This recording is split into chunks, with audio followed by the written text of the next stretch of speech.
ಒಂದೇ ಮನೆಯಲ್ಲಿ 5 ಅಸ್ಥಿಪಂಜರ ಪತ್ತೆಯಾದ ಪ್ರಕರಣಕ್ಕೆ ಸಂಬಂಧಪಟ್ಟಂತೆ ಘಟನಾ ಸ್ಥಳ ಪರಿಶೀಲನೆ ಮಾಡಿದ್ದಾರೆ ಐಜಿಪಿ ತ್ಯಾಗರಾಜನ್. ಮಾತನಾಡಿದ್ದಾರೆ ಅವರು. ಮನೆಯಲ್ಲಿ ತುಂಬ ವಾಸನೆ ಬರ್ತಾ ಇದೆ, ವೈದ್ಯರು ತಜ್ಞರು ಭೇಟಿ ನೀಡಿ ಪರಿಶೀಲನೆ ಮಾಡ್ತಾ ಇದ್ದಾರೆ. ಸದ್ಯ ಮನೆಯಲ್ಲಿ 5 ಅಸ್ಥಿಪಂಜರಗಳು ಸಿಕ್ಕಿವೆ. ಪ್ರಕರಣದ ತನಿಖೆಯ ಬಳಿಕ ಖಚಿತ ಮಾಹಿತಿ ಸಿಗುತ್ತೆ ಅಂತ ತ್ಯಾಗರಾಜನ್ ಅವರು ಹೇಳಿಕೆಯನ್ನು ಕೊಟ್ಟಿದ್ದಾರೆ. ಇಲ್ಲ, ಏನು ಬರೀ ಸ್ಕೆಲಿಟನ್ ಮಾತ್ರ ನೋಡಿದ್ವಿ. ಒಳಗಡೆ ಭಾಳ ಸ್ಮೆಲ್ ನಾವು FSL ಟೀಮ್ನವರು ಇನ್ನೂ ಚೆಕ್ ಮಾಡ್ತಾ ಇದ್ದಾರೆ.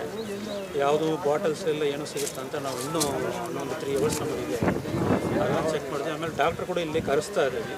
ಕರೆಸ್ಬಿಟ್ಟು ಅವರೊಂದು ಒಂದು ಒಪಿನಿಯನ್ ತಗೊಳ್ತೀವಿ, ಹೇಗೆ ಆಗಿರಬಹುದು ಏನು ಅಂತ ಹೇಳಿ. ಆದ ನಂತರದ ನನಗೆ ಸದ್ಯಕ್ಕೆ 5 ಇದೆ. ಎಲ್ಲ ದೊಡ್ಡವರೇ ಇದ್ದಾರೆ, ಮಕ್ಕಳು ಯಾರೂ ಇಲ್ಲ. ಇಲ್ಲ, ಏನು ಬರೀ ಸ್ಕೆಲಿಟನ್ ಮಾತ್ರ ನೋಡಿದ್ವಿ. ಒಳಗಡೆ ಭಾಳ ಸ್ಮೆಲ್ ನಾವು FSL ಟೀಮ್ನವರು ಇನ್ನೂ ಚೆಕ್ ಮಾಡ್ತಾ ಇದ್ದಾರೆ.